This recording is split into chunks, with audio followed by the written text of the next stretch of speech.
자, 여러분들이 이미 접수해 주신 사전 질문들 중에서 차곡차곡 하나씩 나가보려고 합니다. 지금부터 2부 시간 사전 질문 및 질의응답 시간을 갖도록 하겠습니다. 첫 번째 질문은 여러분 이렇게 됩니다. 첫 번째 질문은 네, 밤낮이 바뀌어. 이거 호르몬과 또 관련이 될 수도 있죠. 밤낮이 바뀌거나 새벽 늦게 잠드는 수면 습관이 있습니다. 이게 난포의 성장과 관련이 있을까요? 저도 궁금했어요, 과장님. 네, 일단 관련이 있고요.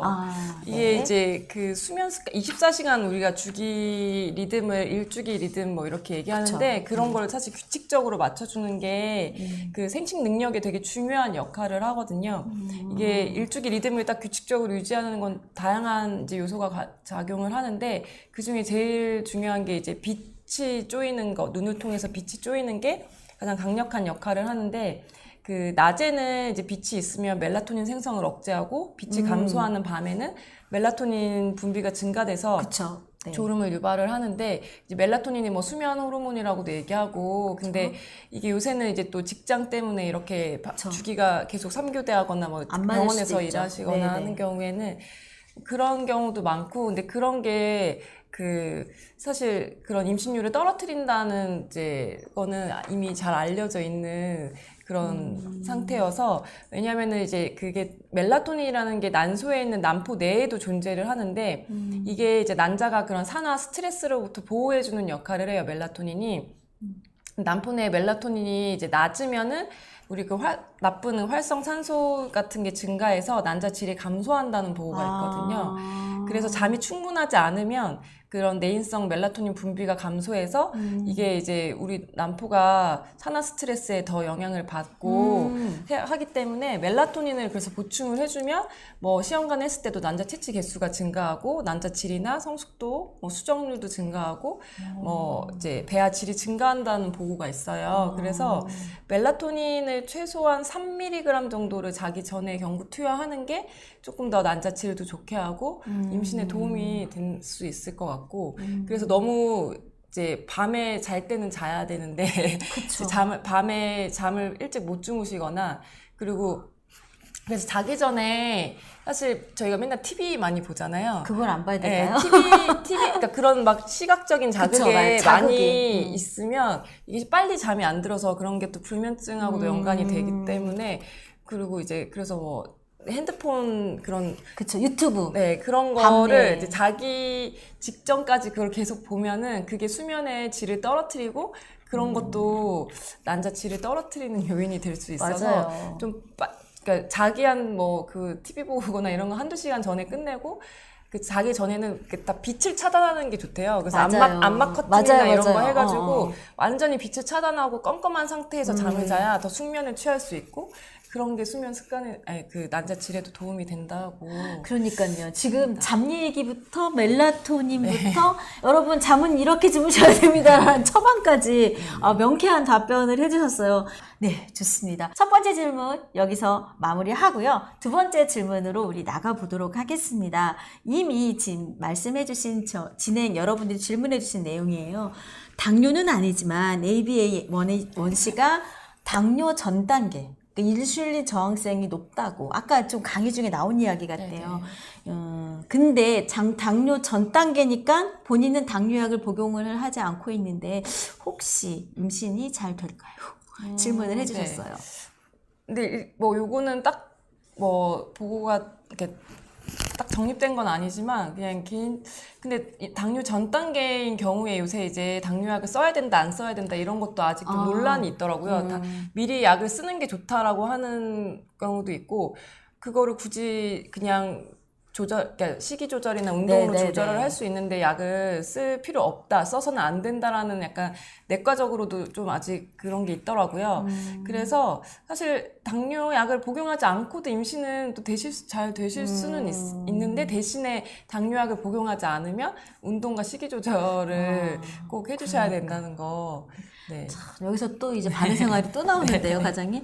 그러니까 어떤 개인의 특성, 어떤 그 가정 환경의 문화, 자기의 라이프 스타일의 특성에 맞춰서 자기 성격이 약간 내가 조절을 좀 자기 조절이 잘 된다 그러면 약을 먹지 않고 이렇게 할 수도 있지만 네네. 또 근데 좀, 만약에 약을 배란 유도제를 썼는데도 너무 배란이 안 된다. 그리고 뭐 난자 질이 좀 안 좋은 경우에 이제 채취를 했는데 난자 질이 안 좋으면 이제 다낭성인 경우에는 당뇨약을 같이 쓰면 조금 더 난자 질이 좋아진다든지 이런 게 실제로 좀 보일 수도 있기 때문에 당뇨약을 쓰는 거에 대해서는 너무 거부감을 가지실 필요는 없는 것 같아요. 만약에 내가 혈당이 정상인데 당뇨약 먹어서 혈당이 너무 낮아지는 거 아닌가 막 이렇게 걱정하실 수 있는데 당뇨약을 먹는다고 해도 정상 혈당인 경우에는 그게 뭐 저혈당을 유발하거나 그 메포민은 그렇진 않는 걸로 돼 있기 때문에 필요한 경우에는 배란이 잘 안 되거나 뭐 인슐린 저항성이 확실히 이제 확인이 된 경우에는 뭐 같이 써보는 것도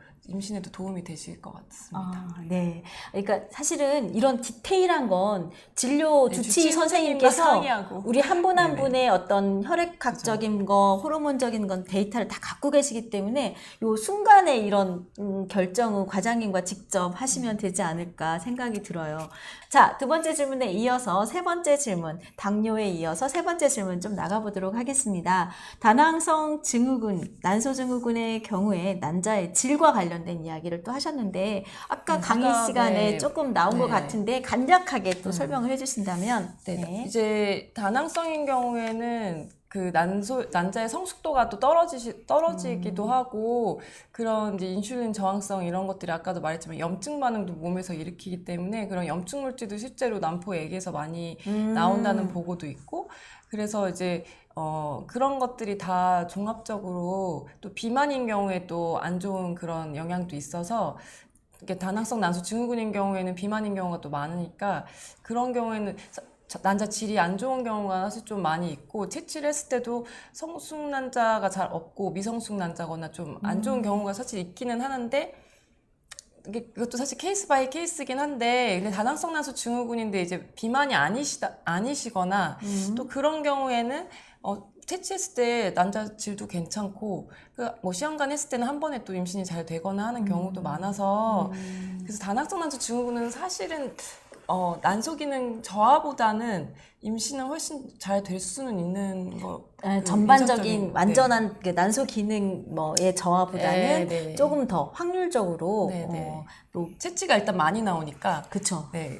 아무래도 많이 나오지만 또 이게 비만과도 관련되고 다양한 것과 관련되어서 질이 상대적으로 안 좋을 수는 있지만 그래도 진료실 과장님을 믿고 우리 이지은 과장님을 믿고 해요. 좀 나가보시면 좋을 것 같다는 생각이 듭니다. 자, 다음 질문으로 이어 넘어가 보도록 하겠습니다. 자, 다음 질문은요. 병원에 가지 않고 배란 그 테스트를 통해서 자연 임신을 시도해도 될지. 그러니까 이거는 그냥 정상이 아니라 다낭성 난소 증후군이 갖고 있는 분. 그래서 일단은 아까 설명드렸지만 다낭성 난소 증후군인 경우에는 그 황체화 호르몬 LH라는 게 이제 수치가 올라간다고 말씀을 드렸잖아요. 근데 그 배란 테스트라는 게 이게 LH는 배란 직전에 올라가서 그거를 이제 소변에서 이제 검출해내는 그 기구이기 때문에 다낭성인 경우는 기본적으로 그 LH 수치가 많이 올라가 있기 때문에 특히나 배란 테스트기가 부정확하실 수가 있어요. 그래서 좀 다낭성 난소 증후군인 경우에는 배란 테스트기보다는 병원에서 그 직접 초음파로 난포가 자라는 거를 보면서 배란 날짜를 받으시는 게 좀 더 정확하다고 알고 계시면 될 것 같아요.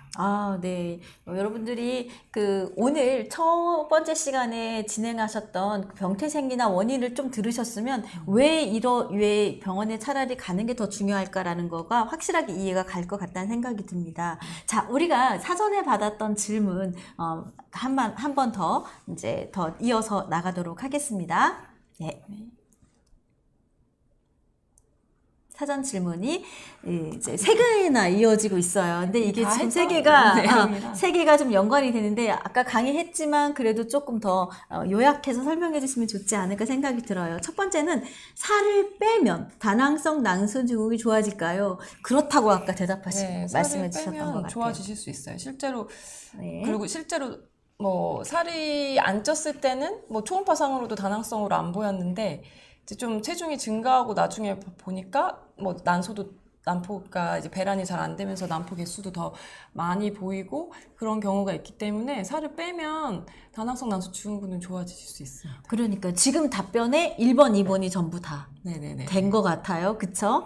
살과 많은 영향이 있나요? 어느 정도는 영향이 있고 살을 뺀다는 건 의미가 있다라고 말씀해 주셨습니다. 세 번째 질문에 다낭성 진단을 받아서 난임인지 지금 걱정이 된다고. 그런데 체중 관리가 치료에 좋은가요? 계속 얘기하지만 제일 첫 번째 치료고 근데 이제 그래도 또 체중이 증가돼 있지만 또 생리가 규칙적으로 하시는 분들이 있거든요. 또 그런 경우에는 또 임신이 또 잘 되는 경우도 있기는 해서 이게 뭐 이제 안 좋은 얘기들을 많이 했지만 그렇다고 다 또 임신이 안 되거나 그런 거는 아니어가지고 그래서 내가 임신을 노력한 기간이 얼마냐에 따라서 좀 달라지실 것 같아요. 그래서 임신을 시도한 기간이 길다 하면은 빨리 병원에 그런 도움을 받으시는 게 좋기는 하실 것 같고요. 사실은 임신이라는 게 정자와 낭자가 수정이 돼서 건강한 수정이 돼서 이 건강한 수정 이후에 이제 잘 착상이 돼서 유지가 돼서 이제 아기를 낳는 그게 임신이잖아요. 그러니까 이 착상 전까지 수정 전까지 이게 잘 밸런스를 맞출 수 있도록 내 몸에서 머리부터 발끝까지 이게 조율이 잘 이루어져야 되는 과정인데 오늘 다낭성 난소 증후군과 관련된 이야기를 통해서 우리 몸이 진짜 복합적으로 다 연결되어 있구나라는 걸 특히 더 잘 알 수 있을 것 같습니다. 여기 지금 마른 사람은 어찌하냐라고 질문해 맞아요. 진짜 제가 이걸 빠뜨렸는데 우리나라 사람들은 마른 다낭성 난소 증후군이 사실 또 많아요. 그래서 우리나라가 비만이 뭐 외국에 비해서 상대적으로 많지 않기 때문에 그래서 사실 그래서 그게 더 어떻게 보면 더 어려운 부분이기도 하거든요. 이렇게 살이 쪄 있는 분들은 살만 빼면은 배란도 잘 돌아오고 임신이 잘 되는데 눈에 보이는 방법이. 근데 마르신 분들은 진짜 말랐는데 배란도 안 되고 그럼 결국에는 약을 쓸 수밖에 없고 그래서 그게 사실 또 큰 난관이긴 한데 결국에는 근데 이제 마른 다낭성 난소 증후군이어도 똑같이 인슐린 저항성은 있을 수 있거든요. 그래서 어쨌든 식이 조절이 그래서 말랐어도 그러니까 식이 조절을 건강한 식사 위주로 하셔야 되는 거거든요. 그럼 환경 호르몬 이런 인스턴트 이런 게 또 영향이 있을 수 있기 때문에 예전에 제가 SBS 되게 옛날인데 SBS 어드 스페셜에서 그분도 봤을 때 이렇게 막 비만이신 분은 아니었는데 다낭성 난소 증후군이었는데 막 병원 다니고 하셨는데 결국에는 유기농으로만 채소 먹고 결국엔 그냥 환경 호르몬을 다 피하고 플라스틱 사용 아예 줄이고 그러니까 플라스틱 아예 사용 안 하고 그럼 환경 호르몬을 아예 제거하는 쪽으로 하셔가지고 배란장애도 없어지고 임신이 잘 된 케이스를 옛날에 한번 본 적이 있었는데 그래서 그분도 마른 다낭성 난소 증후군이었던 걸로 기억하는데 그래서 이제 다낭성 마르신 분들은 뭐 이렇게 다이어트보다는 어쨌든 식이를 좀 건강한 식이 위주로 하면서 환경 호르몬을 피해 주시고 이런 게 중요할 것 같아요. 너무 좋은 케이스 우리 뭉별콩님께서 말씀해 주셔서 또 한 그 시선으로 마른 분에 대한 이야기를 좀 한 것 같아요. 여러분들께서 다양하게 채팅창에 남겨주신 질문들 중에서 이런 질문이 있어요. 다낭성 난소 증후군은 평생 안고 가야 하는 건가요? 다낭성 난소 증후군은 사실 완치되는 개념이 아니에요. 이거는 사실 평생 꾸준히 관리를 해야 되는 거라고 생각하시면 되시거든요. 고혈압이나 뭐 이런 것처럼. 그래서 이게 뭐 이거 사실 막 또 질병으로 막 이렇게 생각하신다기보다는 그냥 그래서 이제 임신하고 나서 그게 끝이 아니라는 거를 꼭 그 생각을 해주셔야 될 것 같고 아까도 얘기했지만 그 당뇨, 고혈압, 고지혈증 뭐 자궁 내막암 이런 리스크가 또 올라갈 수 있기 때문에 그러니까 이게 사실 임신하고 나면 끝이 아니고 계속 그쵸, 운동과 평생. 식이 조절을 하셔야지 네, 좋아요. 그쵸. 여성에게 있어서 한 달에 한 번씩 내지는 주기적인 어떤 자궁 내막이 쌓이고 그게 탈락되는 생리를 하는 그 과정은 평생 건강의 이 사이클의 기준 뭐라 그럴까요? 그거를 기준 약간 일단 근데 나이가 증가할수록 난소에 있는 난포가 이제 난자가 고갈되면서 개수가 적어지니까 생리 주기가 회복이 되거든요. 네네. 그래서 막 20, 30대 때 생리 불순으로 되게 고생하시다가 이제 40대 되니까 생리 주기가 규칙적으로 돌아오고 배란장애가 없어지고 이런 경우가 이제 대부분인데 그래서 근데 그게 나았다고 생각을 하신다기보다는 그러니까 그거는 이제 배란장애는 교정이 됐지만 아까 말씀드린 인슐린 저항성이나 이런 부분은 계속 갖고 있을 수 있는 거기 때문에 그런 거에 대해서 항상 좀 생각을 하시고 내 몸 관리는 끊임없이 해주시는 게 자기 건강을 위해서 도움이 된다고 생각하시면 돼요. 그러니까요. 우리 송별진님께서 예전에 질문하신 게 그러니까 비슷한 말씀인 것 같아요. 출산 끝나고 아니라 그 뒤도 규칙적인 본인의 그 경구 피임약 복용을 통해서 이렇게 했다고. 근데 이게 혹시 이 피임약을 먹어서 주기적으로 생리를 하는 것 자체가 혹시 부작용은 없냐고. 이런 질문을. 근데 경구 피임약을 대부분 많이 좀 이렇게 거부감을 많이 있으신데 그 경구 피임약이 생리 주기를 규칙적으로 만들어주면서 그런 자궁 내막 암을 예방하는 목적도 있고 이게 다른 그 안드로겐도 그 감소시킬 수 있거든요. 또 남성 호르몬도 감소시킬 수 있어서 그런 거에 대한 치료도 같이 되는 거기 때문에 그냥 경구 피임약에 대한 부작용이 있어서 주기적으로 그냥 생리 유도 주사만 맞는다든지 이제 그런 거는 그러니까 정말 그냥 생리 주기만 맞춰주는 건데 그 경구 피임약은 그런 고안드로겐 혈증도 치료를 할 수가 있어서 뭐 인슐린 저항성이나 이런 데도 조금 도움이 될 수 있기 때문에 그래서 이제 경구 피임약을 많이 저희가 처방을 하는 거고 다른 장점도 많이 있기 때문에 근데 이제 뭐 부작용을 정맥 혈전증 같은 혈전 리스크가 좀 올라갈 수가 있는데 그것도 먹다 끊다 하면 오히려 처음 먹었을 때 그런 혈전 리스크가 올라가거든요. 그래서 한번 먹기 시작하면 그냥 쭉 먹으면 혈전 리스크는 오히려 낮아지기 때문에 네, 너무 걱정 안 하시고 일단 드셔보시다가 근데 이제 뭐 좀 체중 감량이 됐거나 한번 다시 배란이 돌아오는지 나이가 들면 또 돌아온다고 했잖아요. 네네. 그러니까 한번 또 끊어보고 배란은 되는지 이런 거 한번 체크해 보실 수는 있는데 너무 자주 먹다 끊다 하는 거는 오히려 안 좋을 수 있다라고 생각하시면 되세요. 오늘은 확실하게 다낭소 나서 증후군에 대한 이해가 좀 확실히 된 것 같고 그리고 또 여러분들께서 해주신 다양한 질문들을 통해서 이것에 대해서 이제 해결을 하는 시간이었던 것 같습니다. 아까 우리 뭉별콩님께서 3kg를 증량하라고 했다고. 그래서 너무 조금 스트레스였는데, 그러니까 빼는 것도 있는데 증량한다는 건 정말 좀 어려운 그러니까 이게 부분이 적정 있죠. 체중이 중요하기는 하거든요. 너무 낮은 BMI도 임신이 잘 안 되기 때문에. 그래서 아마 그렇게 얘기하신 것 같은데 살 찌는 건 전 쉽던데요. 근데 건강하게 먹으면 살 찌는 건 쉽지 않습니다, 과장님.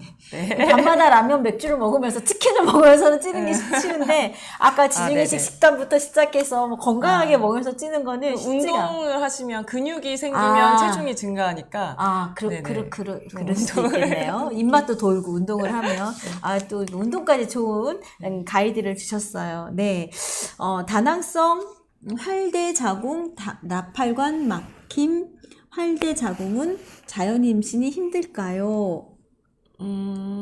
이게 지금 복합적으로 다. 근데 일단은 나팔관이 막혀 있으면 자연 임신이 안 되니까 뭐 한쪽만 막혀 있는지 뭐 양쪽이 다 막혀 있는지에 따라 다르겠지만 뭐 한쪽이 막혀 있다고 하시면 근데 그 한쪽이 막혀 있는 쪽에서 혹시 배란이 되면 거기는 아예 또 그쵸. 이번 케이스는 안 되는 거고.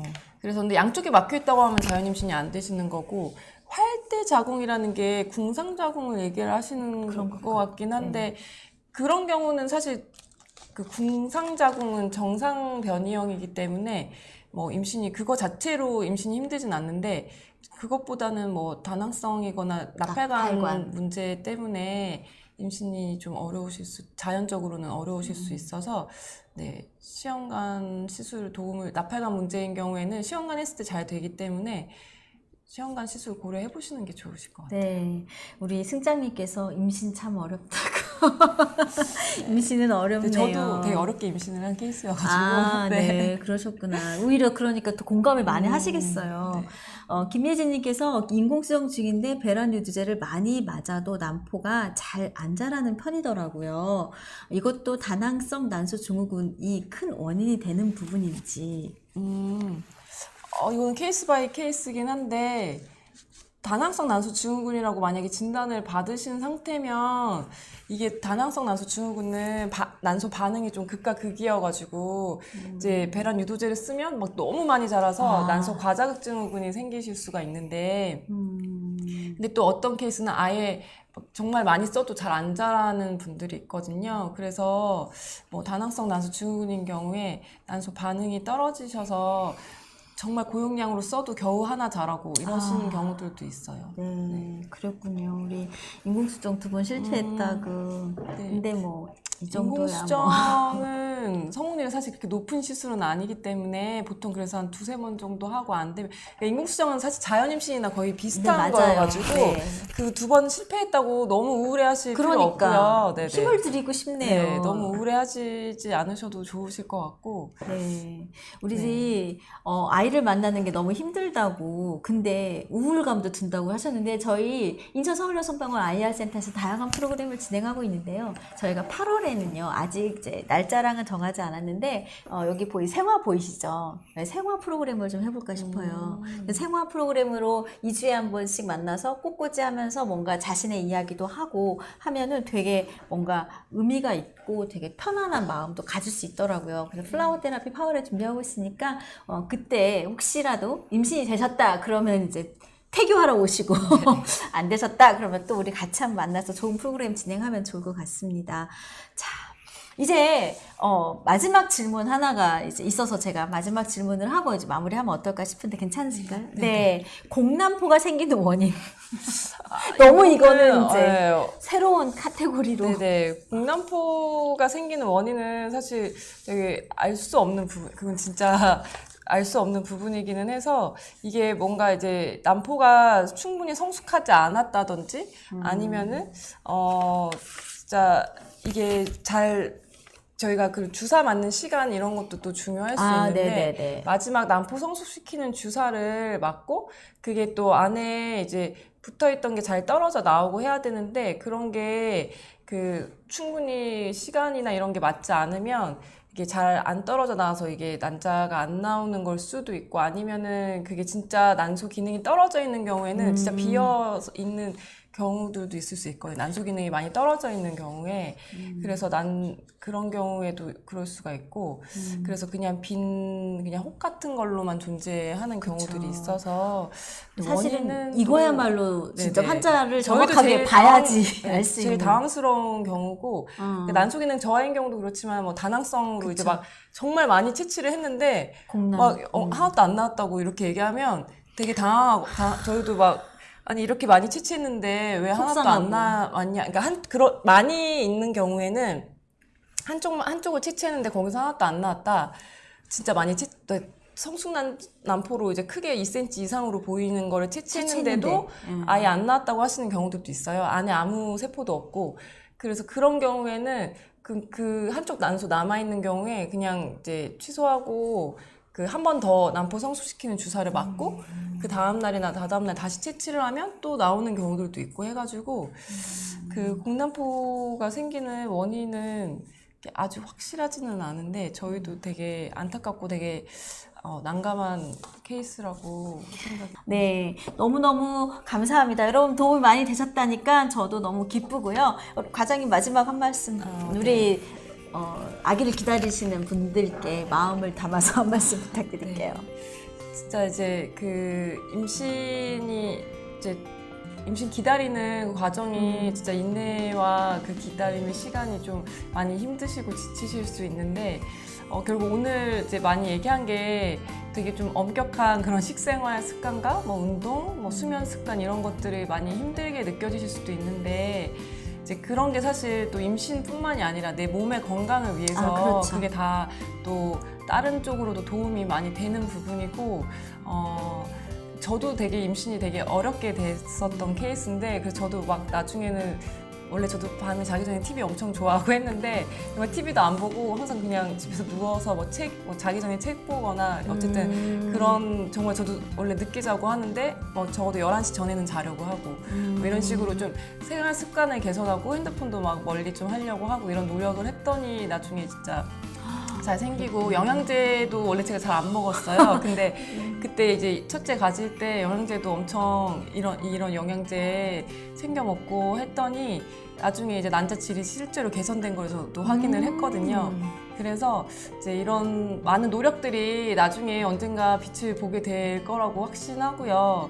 나중에 이제 되게 내가 힘들게 했지만 그 시간들이 나중에는 사실 또 아기 낳고 나면 언제 그랬냐는 진짜 기억도 그쵸, 안 나게 되는 맞아요. 순간들이 언젠가는 오시게 될 거예요. 그래서 포기하지 마시고 또 다낭성 난소 증후군은 어떻게 보면 다른 질환보다는 임신이 또 잘 되는 케이스들이기 때문에 좀 그런 생활 습관 개선하면서 노력하시면 언젠가는 꼭 잘 임신이 되실 수 있을 거예요. 그래서 임신 될 때까지 다들 힘내세요. 저는 옆에서 과장님 이야기를 듣는데요. 뭐 마음이 따뜻해지는 게 느껴지면서 과장님께서 진료실에서 되게 무뚝뚝하다. 진료실에서 한 번 한 분 아이를 기다리신 분들과 동행을 행복한 기다림에 동행을 해주실 것 같다는 생각이 들어서 너무 좋습니다. 오늘 저희가 장식으로 준비한 장미꽃이지만 이 장미꽃 생화의 꽃말 아까 설명드렸죠. 영원한 사랑, 남편과의 영원한 사랑으로 그다음에 완벽한 성취, 꽃말 자체가 그래요. 완벽한 성취. 아기를 만나는 완벽한 성취를 이지은 과장님과 인천서울여성병원 IR센터와 하길 바라고요. 마지막 꽃말 영원한 우정.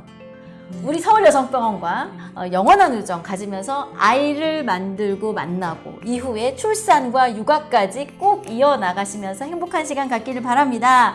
네, 저희는 준비한 것을 여기서 마무리하도록 하겠습니다. 과장님, 우리 인사를 할까요? 이렇게 하면서? 네. 하나, 둘, 셋. 감사합니다. 안녕히 계세요. 다음에 만나요.